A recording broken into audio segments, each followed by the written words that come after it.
You can still get here today for the West Michigan Policy Forum, Day 2, the final day, put on by the Grand Rapids Area Chamber of Commerce. So we're talking this morning with the mayor of the city of Grand Rapids, George Heartwell. Thanks for allowing us back in your town here. Oh, Michael Patrick, you're welcome anytime in Grand Rapids. Nice to be heard every morning on 1340 WJRW. Nice It's a to great be... addition to the radio scene here in Grand Rapids. Well, thank you very much. And nice to be here physically, too, and enjoy this town. And Mark Murray, the president of Meyer Corporation, good to see you, sir. It's good to be here. I'm just going to remind everybody a little bit about your background. You were the state treasurer, the state budget director, the director of the Department of Management and Budget, as well as other, and a Michigan State grad, too, by the way. Congratulations on that. Absolutely. When you see what Rick Snyder has done as a Republican to get the nomination, do you look at that and say, that could have been Mark Murray?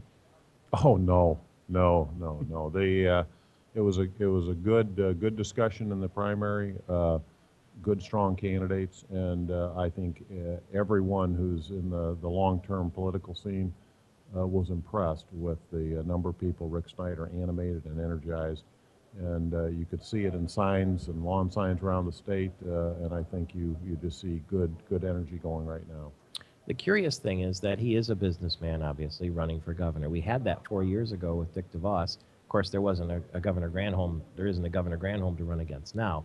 But why didn't the businessman for governor model work as well as it seems to be now? He's got a 24-point lead, Rick Snyder does. Well, I think a couple things. I think every situation is somewhat different. Governor Granholm is an incumbent, and so we have an open race at this point. I think the distress, the economic circumstances are even tougher now in the state than they were 4 years ago, and so this sense of an entrepreneur and a person who has started and been involved really in multiple businesses. I think it's very exciting, and Rick also has made a point of saying he's not coming from the political scene, not been active there, and I think people find that attractive for a variety of reasons now that we're seeing nationally as well at the state and local level. Mayor Heartwell, I think the last time we broadcast from this very spot, you were in person, and Mayor Bernero, before he was running for governor, was on the telephone, and the two of you talked. You'll see him later today. Mayor to mayor. Do you talk to him very often, or will you talk to him today at all? Mayor to mayor. I mean. Yeah, I hope to see Mayor Bernero today. We do talk from time to time. We're in communication. It's generally been around not campaign issues as much as it is around the big challenges facing our cities today. I know that in his stump speech, the Mayor Bernero talked about comparing Lansing more favorably to Traverse City and Grand Rapids, your city, as opposed to putting it in the Flint-Detroit bracket. That's fine. We'll take Lansing. What about the transition now from Grand Valley State University to the Meyer Corporation? How has that been for you? Oh, it's been a ball. Yeah. Grand Valley is an extraordinary institution, and so many families and students are getting to know that over time. Record enrollment again this year. Record enrollment, and it's the community at Grand Valley State University earns it. I mean, they treat the students well. They pay attention to them. They've got small classes. They just do a great job. What I have been fortunate and able to do over years is help large institutions keep focused. I didn't start as a retailer, but I have been able to help the Meyer Company. We've got so darn many good people working there, and so we continue to battle it out in the competitive marketplace. And there are a lot of people selling food, and we're all in a competitive world. And obviously, we sell more than just the food side of it, but it's been good. It's been very interesting. I've learned a lot. I know I've been able to help. We've got good people, and we're carrying forward. How many years has it been now? About 4 years. What do you think? Where have you made your biggest impact on the Meyer Corporation? Wow. I would say the biggest issue, it's always people, and there have been some people who had really built and grown up in the business who were coming up on retirement age. So making sure we had the right people in the right place going forward, always building a strong team. And the second thing that we're beginning to see, people know us for food. You ask people, Meyer, and they'll say produce, they'll say food. We're starting to see some very nice traction.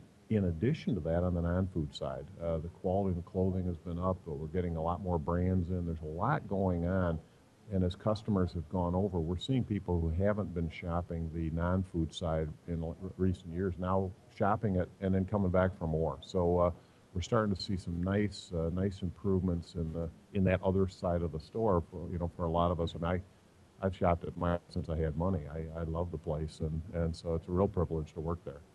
When somebody leaves a Meijer store, maybe you've done focus groups or maybe you just know it intrinsically. What do they say about Meijer? What do they come away thinking? They got a good value, they got good service, they got one-stop shopping. How does it rank?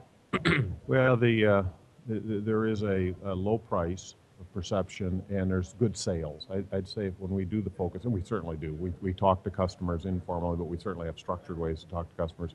It's really around that price equation, and particularly on the food side, when they think about produce, there's the value, the quality thing comes in. We have a branding characterization we call higher standards and lower prices, and we're trying to live true to that. We're trying to make sure we've got a little bit better quality, and while we're still keeping those prices down, and the consumers see it, and so we get a reaction like that. They don't use exactly those words, but it tends to be about low prices, and it was good basket they got. Your marketing campaign for the last several years has been phenomenal. I love your ads, Mark.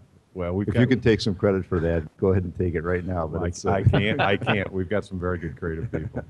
You mentioned during the break, Mayor Heartwell, that household incomes were down. I think you had a statistic from yesterday. Yeah, the average household incomes in our metro area here are down 9% from 2002 through the end of 2008.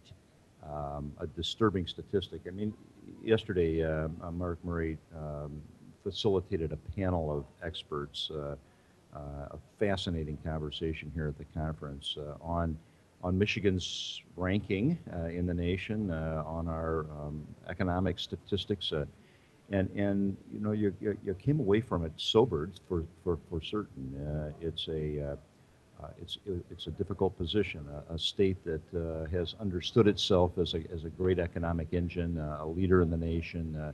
That is now consistently bumping along in the bottom on all the economic statistics. Everybody's trying to figure out how we reverse that and move ourselves back to a position of relative strength in the nation. That's really what this conference is all about. It's about how can business help to drive the policy agenda for the state of Michigan in such a way that we enjoy a renaissance, a recovery in the state.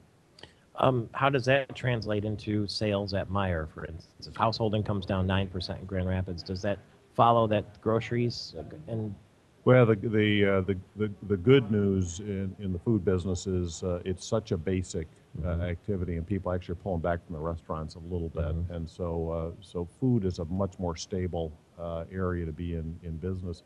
But that just to follow up on what the mayor pointed out, these income and economic challenges, we are retail. Half our stores are in Michigan. People in Michigan know us well. We love Michigan. The Meijer family is deeply committed to Michigan, and retail follows income and population.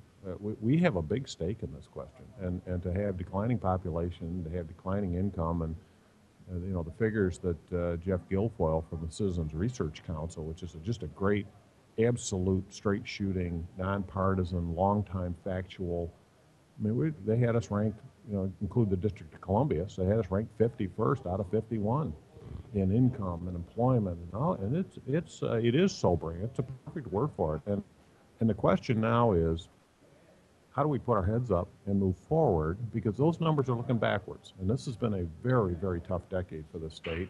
Well, we're at the beginning of the next decade. So what are we going to do about that? How are we going to start seeing some growth and renewal and resurgence of entrepreneurship and revitalization of our communities? Yeah, the wake doesn't drive the boat. In the last 50 seconds that we have, we've seen all sorts of innovation in grocery stores and retail stores. You can scan your own groceries now. I happen to like that. You can take your bottles back and put them in the machines yourself. What's next? What's the big secret that we don't know about that's coming next? The thing I think that's next is how do we communicate individually to individual customers? We've got little widgets now for the iPhones and the Droids where you can do your own shopping list, where you can find, we're piloting right now in 4 stores, you can find stuff yourself couponing directly to you, Oh. and you opt into it. And so, you know, we're not going to inundate people, but that's what's coming next, is speaking directly to you about the kind of things you want, coupons you want, purchases you want to make, and being able to be helpful that way. Because it's a big box. We've got a lot of things, and we want to be able to shorten down that, distill it, and get it right to you. Thank you very much for the time, both of you, this morning. Great community leaders, and I sure appreciate it. Glad to be here. Thanks for having us. Mark Murray, the president of the Meyer Corporation, Mayor George Heartwell. Let's make them our Northwood University Leaders of the Day. Northwood University celebrating 50 years of producing leaders, and they certainly are. It's Michael Patrick Shields back in 4 minutes on Firekeepers Friday, live from Grand Rapids.